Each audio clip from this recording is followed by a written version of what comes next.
কালো কড়াইতে ডিম ভাজলাম, একটু ভাইরাল হওয়া যায়, তাই আমি কালো কড়াইতে ডিম ভাজতেছি। এখানে একটা হাঁসের ডিম নিয়েছি আর একটা দেশি মুরগির ডিম নিয়েছি।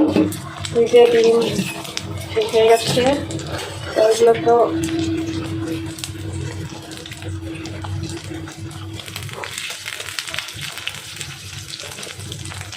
সবাই ডিম ভাজার ভিডিও দেয়, আমি আসলে ডিম ভাজার ভিডিও কখনো দিই না। তো ভাবতেছি যে ডিম আসলে ভাজা ডিম আমি খাই না, আমার সিদ্ধ ডিম ভালো লাগে, ভাজা ডিম আমার তেমন ভালো লাগে না। আর পোস্ট করে যেটা খাই সেটা ভালো, পোস্ট করে ডিম হলে আমার আর কিছু লাগে, সেই স্বাদ।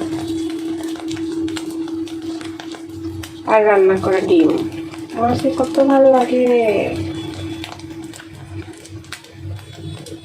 বোঝাইতে পারবো না।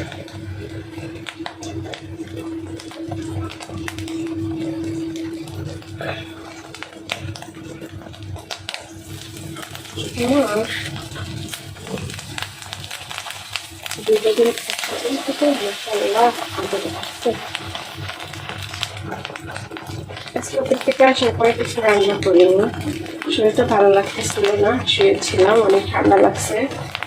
আমার আবার হাসি অ্যালার্জির সমস্যা আছে, শুধু হাসি হয় ঠান্ডা লাগলে।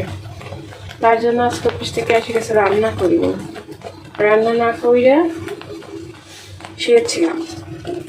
তো এখন তো খাইতে হবে, তো ভাবলাম খাবার দেয়, ভাত আছে ফ্রিজে, ভাত ছিল সেটা গরম করলাম, প্লাস হচ্ছে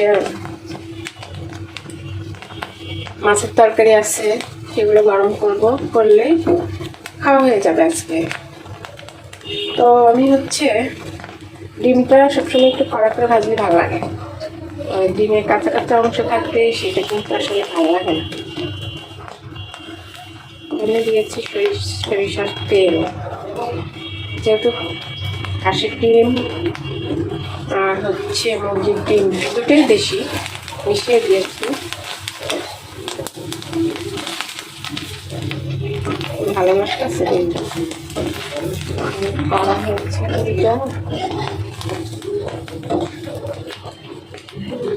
ডিম ভাজি এরকম কড়া করে কইরা, শুকনো মরিচ দুটো ভাজি কইরা খায়া দেখি, গরম ভাত না, সকালবেলা ঠান্ডা ভাত এই ভালো লাগে আমার কাছে।